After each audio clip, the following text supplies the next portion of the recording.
Item ಯಾವುದೇ ಇರಲಿ try ಮಾಡಿ ಆಚಿ ಚಿಕನ್ ಮಸಾಲಾ. ವ್ಯಕ್ತಿಯೊಬ್ಬರು ತೆರೆದ ಮ್ಯಾನ್ ಹೋಲ್ಗೆ ಬಿದ್ದು ಸಾವನ್ನಪ್ಪಿರುವಂತಹ ಘಟನೆ ದೆಹಲಿಯಲ್ಲಿ ನಡೆದಿದೆ. ರೋಹಿಣಿ ಸೆಕ್ಟರ್ 32ರ ಮಹಾಶಕ್ತಿ ಕಾಳಿ ದೇವಸ್ಥಾನದ ಬಳಿಯಲ್ಲಿ ಕಾರ್ಮಿಕ ಬಿರ್ಜು ಕುಮಾರ್ ಮತ್ತು ಅವರ ಸ್ನೇಹಿತ ಮನೆಗೆ ಹೋಗ್ತಾ ಇದ್ದಾಗ ಕುಮಾರ್ತೀಕ್ ಮ್ಯಾನ್ ಹೋಲ್ಗೆ ಬಿದ್ದಿದ್ದಾನೆ. ಘಟನೆ ನಡೆದ ಸಮಯದಲ್ಲಿ ಕುಮಾರ್ ಮತ್ತು ಅವರ ಸ್ನೇಹಿತ ಇಬ್ಬರು ಮದ್ಯದ ಅಮಲಿನಲ್ಲಿದ್ದರು. ಸ್ನೇಹಿತನಿಗೆ ಕುಮಾರ್ ಬಿದ್ದಿರುವ ಪರಿವೇ ಇರಲಿಲ್ಲ ಅಂತ ಅಧಿಕಾರಿಗಳು ತಿಳಿಸಿದ್ದಾರೆ. ಭೂಪಟದ ಒಳಗೆ ತೋರಿಸಿದ ತನ್ನ ಹಳೆಯ ಪೋಸ್ಟ್ ಅನ್ನು ಅಮೆರಿಕದ ವ್ಯಾಪಾರ ಪ್ರತಿನಿಧಿ ಕಚೇರಿ ಈಗ ತನ್ನ ಎಕ್ಸ್ ಖಾತೆಯಿಂದ ಅಳಿಸಿ ಹಾಕಿದೆ. ಪಾಕಿಸ್ತಾನ ಮತ್ತು ಚೀನಾದೊಂದಿಗೆ ಅಮೆರಿಕದ ಸಂಬಂಧ ಅಷ್ಟು ಸುಗಮವಾಗಿಲ್ಲದ ಕಾರಣ ಭಾರತಕ್ಕೆ ಬೆಂಬಲ ನೀಡುವ ಉದ್ದೇಶದಿಂದಲೇ ವಾಷಿಂಗ್ಟನ್ ಈ ರೀತಿ ಮಾಡಿರಬಹುದು ಅಂತ ಹಲವು ವಿಶ್ಲೇಷಕರು ಭಾವಿಸಿದ್ರು. ಆದರೆ ಈಗ ಈ ಪೋಸ್ಟ್ ಅನ್ನು ತೆಗೆದುಹಾಕಿ ದ್ವಿಮುಖ ಚರ್ಚೆಗೆ ತೆರೆಯನ್ನ ಎಳೆದಿದಂತಾಗಿದೆ. ಸೊಮಾಲಿಯಾದ ಮುಖ್ಯ ವಿಮಾನ ನಿಲ್ದಾಣದಲ್ಲಿ 55 ಜನರನ್ನ ಹೊತ್ತೊಯ್ದಾಯಿತಂತಹ ಪ್ರಯಾಣಿಕ ವಿಮಾನವೊಂದು ರನ್ವೇಯಿಂದ ಜಾರಿ ಬೀಚ್ಗೆ ಬಿದ್ದಿದೆ. ಮೊಗಾದಿಶುವಿನ ಅಡೆಲ್ ಅಬ್ದುಲ್ಲೆ ಅಂತಾರಾಷ್ಟ್ರೀಯ ವಿಮಾನ ನಿಲ್ದಾಣದಲ್ಲಿ ತುರ್ತು ಲ್ಯಾಂಡಿಂಗ್ ಸಮಯದಲ್ಲಿ ವಿಮಾನ ಟೇಕ್ ಆಫ್ ಆದ ಸ್ವಲ್ಪ ಸಮಯದ ನಂತರ ತಾಂತ್ರಿಕ ಸಮಸ್ಯೆ ಕಾಣಿಸಿಕೊಂಡ ನಂತರ ಈ ಒಂದು ಘಟನೆ ಸಂಭವಿಸಿದೆ.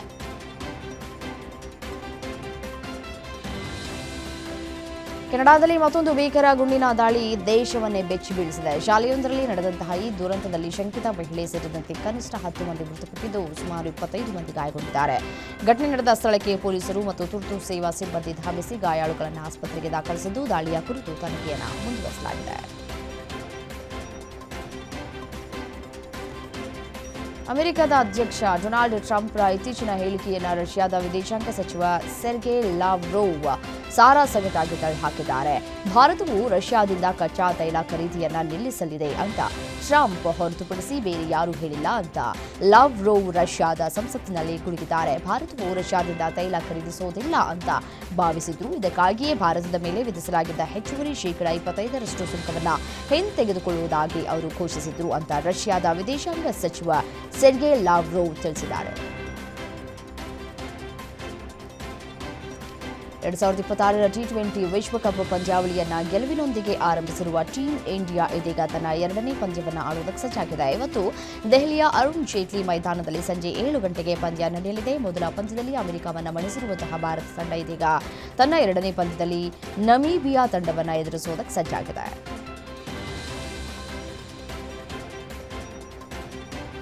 ಟಿ20 ವಿಶ್ವಕಪ್ 2026ರಲ್ಲಿ ಮೊದಲ ಪಂದ್ಯ ಗೆದ್ದು ಶುಭಾರಂಭ ಮಾಡಿರುವ ಟೀಂ ಇಂಡಿಯಾ ದೆಹಲಿಯಲ್ಲಿ ನಮೀಬಿಯಾ ವಿರುದ್ಧ 2ನೇ ಪಂದ್ಯಕ್ಕೆ ಸಜ್ಜಾಗ್ತಾ ಇದೆ. ಈ ಮಧ್ಯೆ ಟೀಂ ಇಂಡಿಯಾದ ಸ್ಫೋಟಕ ಬ್ಯಾಟರ್ ಅಭಿಷೇಕ್ ಶರ್ಮಾ ಆಸ್ಪತ್ರೆಗೆ ದಾಖಲಾಗಿದ್ದಾರೆ. ಅಭಿಷೇಕ್ ಶರ್ಮಾ ಹೊಟ್ಟೆಯ ಸೋಂಕಿನಿಂದ ಖಾಸಗಿ ಆಸ್ಪತ್ರೆಗೆ ದಾಖಲಾಗಿದ್ದಾರೆ. ಹೀಗಾಗಿ ನಮೀಬಿಯಾ ವಿರುದ್ಧದ ಪಂದ್ಯಕ್ಕೆ ಅವರು ಆಡುವುದು ಅನುಮಾನ ಅಂತ ವರದಿಗಳು ತಿಳಿಸಿವೆ. ಚಿನ್ನಸ್ವಾಮಿ ಕ್ರೀಡಾಂಗಣದ ಬಳಿ ಕಾಲ್ತುಳಿತ ಆದಂತಹ ಸಂದರ್ಭ ನಾವೆಲ್ಲವನ್ನು ಗಮನಿಸಿದ್ದೇವೆ. ಈ ಒಂದು ದುರಂತದಿಂದಾಗಿ ತವರು ಕ್ರೀಡಾಂಗಣ ಬದಲಾಯಿಸುವುದಕ್ಕೆ ಮುಂದಾಗಿರುವಂತಹ ರಾಯಲ್ ಚಾಲೆಂಜರ್ಸ್ ಬೆಂಗಳೂರು ಫ್ರಾಂಚೈಸಿಗೆ ಮುಂಬೈ ಕ್ರಿಕೆಟ್ ಅಸೋಸಿಯೇಷನ್ ಶಾಕ್ ಕೊಟ್ಟಿದೆ. ಐಪಿಎಲ್ನ 5 ತವರು ಪಂದ್ಯಗಳಿಗಾಗಿ ಮುಂಬೈನ ಜಿವೈ ಪಾಟೀಲ ಕ್ರೀಡಾಂಗಣ ಬಳಕೆಗೆ ಎನ್ಒಸಿ ನೀಡುವುದಕ್ಕೆ ಮುಂಬೈ ಕ್ರಿಕೆಟ್ ಅಸೋಸಿಯೇಷನ್ ನಿರಾಕರಿಸಿದೆ ಅಂತ ತಿಳಿದು ಬಂದಿದೆ.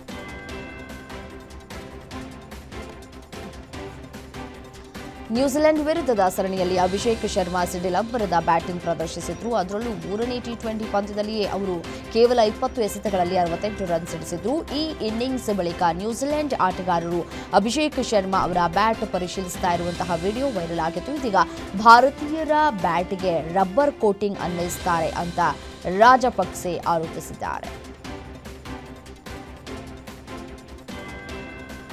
ಅರ್ಜುನ್ ತೆಂಡೂಲ್ಕರ್ ಮಾರ್ಚ್ 3ರಂದು ವಿವಾಹ ಮಹೋತ್ಸವಗಳನ್ನು ಪ್ರಾರಂಭವಾಗಲಿದ್ದು ಮಾರ್ಚ್ 5ರಂದು ಆಪ್ತ ಕುಟುಂಬ ಸದಸ್ಯರು ಮತ್ತು ಸ್ನೇಹಿತರು ಭಾಗವಹಿಸುವ ಆತ್ಮೀಯ ಸಮಾರಂಭದಲ್ಲಿ ವಿವಾಹ ನಡೆಯಲಿದೆ. ಸಚಿನ್ ತೆಂಡೂಲ್ಕರ್ ಅವರು ಪ್ರಧಾನಿ ನರೇಂದ್ರ ಮೋದಿ ಅವರನ್ನ ತಮ್ಮ ಮಗನ ವಿವಾಹ ಸಮಾರಂಭಕ್ಕೆ ಆಹ್ವಾನಿಸಿದ್ದಾರೆ.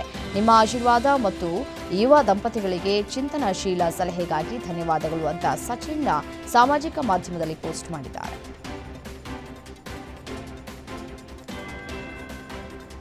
ಮುಂಬೈನಲ್ಲಿ ನಡೆದಂತಹ ರಾಷ್ಟ್ರೀಯ ಸ್ವಯಂ ಸೇವಕ ಸಂಘದ ಶತಮಾನೋತ್ಸವ ಕಾರ್ಯಕ್ರಮದಲ್ಲಿ Bollywood super star Salman Khan ಭಾಗವಹಿಸಿದ್ದು ದೇಶದಲ್ಲಿ ಚರ್ಚೆಗೆ ನಾಂದಿ ಹಾಡಿದೆ. ಹಲವು ಪಕ್ಷಗಳು ಪರ ವಿರೋಧ ಚರ್ಚೆಯಲ್ಲಿ ತೊಡಗಿವೆ. ಮಹಾರಾಷ್ಟ್ರ ಸಚಿವ ಮತ್ತು ಬಿಜೆಪಿ ನಾಯಕ ನಿತೇಶ್ ರಾಣೆ ಅವರು ಶಿವಸೇನೆ ನಾಯಕ ಉದ್ಧವ್ ಠಾಕ್ರೆ ಅವರನ್ನ ಟೀಕಿಸುವ ಭರದಲ್ಲಿ ಸಲ್ಮಾನ್ ಖಾನ್ರನ್ನ ಹೊಗಳಿದ್ದಾರೆ. ಸಲ್ಮಾನ್ ಖಾನ್ ಉದ್ಧವ್ಗಿಂತ ಹೆಚ್ಚು ಹಿಂದೂ. ಅವರು ಆರ್ಎಸ್ಎಸ್ ಕಾರ್ಯಕ್ರಮದಲ್ಲಿ ಭಾಗವಹಿಸುವುದಕ್ಕೆ ಧೈರ್ಯ ತೋರಿದ್ದಾರೆ ಅಂತ ಹೇಳಿದ್ದಾರೆ.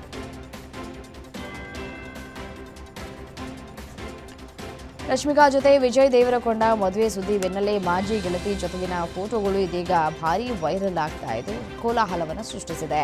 ಈ ಸಂಭ್ರಮದ ನಡುವೆಯೇ ವಿಜಯ್ ಹಳೆಯ ಗೆಳತಿಯ ಫೋಟೋಗಳು ವೈರಲ್ ಆಗ್ತಾ ಇರೋದು ಅಭಿಮಾನಿಗಳಲ್ಲಿ ಗೊಂದಲ ಮೂಡಿಸಿದೆ.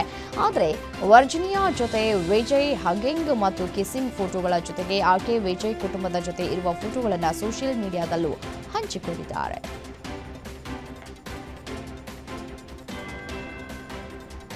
ತಮಿಳು ನಟ ಧನುಷ್ ನಂತರ ಒಂದರಂತೆ ಒಂದು ಸಿನಿಮಾಗಳು ಸಖತ್ ಬಿಸಿಯಾಗಿದ್ದಾರೆ. ಸದ್ಯಕ್ಕೆ ಈ ವರ್ಷಗಳಲ್ಲಿ ಅವರು ಅನೇಕ ವಿಭಿನ್ನ ಪಾತ್ರಗಳಲ್ಲಿ ತಮ್ಮ ಪ್ರತಿಭೆಯನ್ನು ಸಾಬೀತುಪಡಿಸಿಕೊಂಡಿದ್ದಾರೆ. ಈಗ ಮತ್ತೆರಡು ಸಿನಿಮಾಗಳಿಗೆ ಗ್ರೀನ್ ಸಿಗ್ನಲ್ ಕೂಡ ಕೊಟ್ಟಿದ್ದಾರೆ. ಆ ಎರಡೂ ಸಿನಿಮಾಗಳೇ ಮ್ಯೂಸಿಕ್ ಮಾಂತ್ರಿಕ ಇಳಿಯರಾಜ ಕುರಿತ ಬಯೋಪಿಕ್.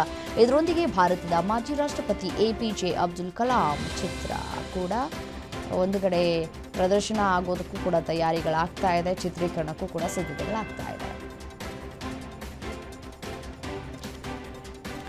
ಎರಡು ಸಿನಿಮಾಗಳು ತೆರೆಕೊಂಡು ವಶವಾಗ್ತಾ ಬಂದರೂ ಅಜಿತ್ ಕುಮಾರ್ ಮಾತ್ರ ತಮ್ಮ ಮುಂದಿನ ಸಿನಿಮಾವನ್ನ ಆರಂಭಿಸಿಲ್ಲ. ಸಿನಿಮಾ ಸಿಟ್ಟಿರುವುದಕ್ಕೆ ತಡವಾಗ್ತಾ ಇರುವುದೇ ಅಜಿತ್ ಕುಮಾರ್ ಡಿಮ್ಯಾಂಡ್ ಮಾಡ್ತಾ ಇರುವಂತಹ ದುಬಾರಿ ಸಂಭಾವನೆಯಿಂದ ಎಂಬ ಟಾಕ್ ಕೇಳಿಬರ್ತಾ ಇದೆ. ತಮ್ಮ ಮುಂದಿನ ಸಿನಿಮಾದಲ್ಲಿ ನಡೆಸೋದಕ್ಕೆ ಅಜಿತ್ ಕುಮಾರ್ ಬರೋಬ್ಬರಿ 163 ಕೋಟಿ ರೂಪಾಯಿ ಸಂಭಾವನೆಗೆ ಡಿಮ್ಯಾಂಡ್ ಮಾಡ್ತಾ ಇದ್ದಾರೆ ಅಂತ ಹೇಳಲಾಗ್ತಾ ಇದೆ. ನಟ ನಿರ್ದೇಶಕ ಉಪೇಂದ್ರ ಅವರ ಪುತ್ರ ಆಯುಷ್ ಚೊಚ್ಚಲ ಬಾರಿಗೆ ನಾಯಕನಾಗಿ ನಟಿಸ್ತಾ ಇರುವಂತಹ ಹೊಸ ಚಿತ್ರದ ಚಿತ್ರೀಕರಣ ಸದ್ದಿಲ್ಲದೆ ಪ್ರಾರಂಭವಾಗಿದೆ. ಈ ಮೂಲಕ ಆಯುಷ್ ಉಪೇಂದ್ರ ಸ್ಯಾಂಡಲ್ವುಡ್ಗೆ ನಾಯಕರಾಗಿ ಪಾದಾರ್ಪಣೆಯನ್ನು ಮಾಡ್ತಾ ಇದ್ದಾರೆ. ಆಯುಷ್ ನಾಯಕನಾಗಿ ನಟಿಸ್ತಾ ಇರುವಂತಹ ಮೊದಲ ಚಿತ್ರಕ್ಕೆ ಕಾಶ್ಮೀರದಲ್ಲಿ ಮುಹೂರ್ತ ನಡೆದಿರುವುದು ವಿಶೇಷ.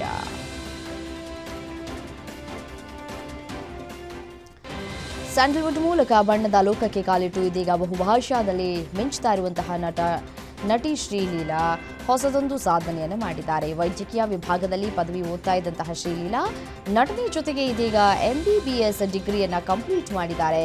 ಘಟಿಕೋತ್ಸವದ ಗೌನ್ ಟೋಪಿ ಧರಿಸಿ ವೈದ್ಯಕೀಯ ಪದವಿ ಸ್ವೀಕರಿಸ್ತಾ ಇರುವಂತಹ ಶ್ರೀಲೀಲಾ ಅವರ ಫೋಟೋಗಳು ಮತ್ತು ವಿಡಿಯೋಗಳು ಸೋಷಿಯಲ್ ಮೀಡಿಯಾದಲ್ಲಿ ಭಾರಿ ವೈರಲ್ ಆಗಿವೆ.